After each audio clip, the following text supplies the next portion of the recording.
ಶ್ರೀ ಪರಮಾತ್ಮನೇ ನಮಃ. ಶ್ರೀಮದ್ಭಗವದ್ಗೀತಾ ಅಥ ದ್ವಾದಶೋऽಧ್ಯಾಯಃ. ಭಕ್ತಿಯೋಗಃ. ಶ್ರೀಭಗವಾನುವಾಚ ಮಯ್ಯಾವೇಶ್ಯ ಮನೋ ಯೇ ಮಾಂ ನಿತ್ಯಯುಕ್ತಾ ಉಪಾಸತೆ ಶ್ರದ್ಧಯಾ ಪರಯೋಪೇತಾಃ ತೇ ಮೇ ಯುಕ್ತತಮಾ ಮತಾಃ.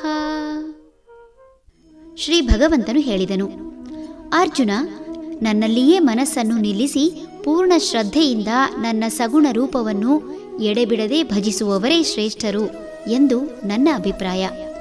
ಪ್ರತ್ಯಕ್ಷವಾಗಿ ಕಾಣುವ ಯಾವುದೇ ವಸ್ತು ಅಥವಾ ಜೀವಿಗಳಲ್ಲಿ ಗುಣವಿಶೇಷಗಳಿರುವುದು ಸಹಜ. ಒಂದು ಚಿತ್ರ 1000 ಕಥೆ ಹೇಳಬಹುದು. ಚಿತ್ರಗಳನ್ನು ಅಥವಾ ಮೂರ್ತಿಯನ್ನು ತದೇಕ ಚಿತ್ತದಿಂದ ನೋಡುತ್ತಾ ಅದರ ಗುಣಗಾನ ಮಾಡಿದರೆ ಆ ಗುಣಗಳು ಗುಣಗಾನ ಮಾಡುತ್ತಿರುವ ವ್ಯಕ್ತಿಯ ವ್ಯಕ್ತಿತ್ವ ಬದಲಾಯಿಸುವುದು ಖಚಿತ.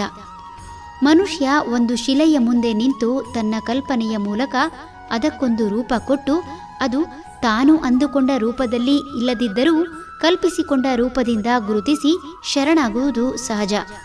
ಭಗವಂತನನ್ನು ಸಹಸ್ರಾರು ಹೆಸರಿನಿಂದ ಭಜಿಸಿದವರನ್ನು ಕಾಣಬಹುದು. ಒಂದೊಂದು ಹೆಸರು ಒಂದೊಂದು ಗುಣ ಸ್ವಭಾವದಿಂದ ಆಕರ್ಷಿಸಿ ಬದುಕಿನಲ್ಲಿ ಬದಲಾವಣೆ ತರುತ್ತದೆ.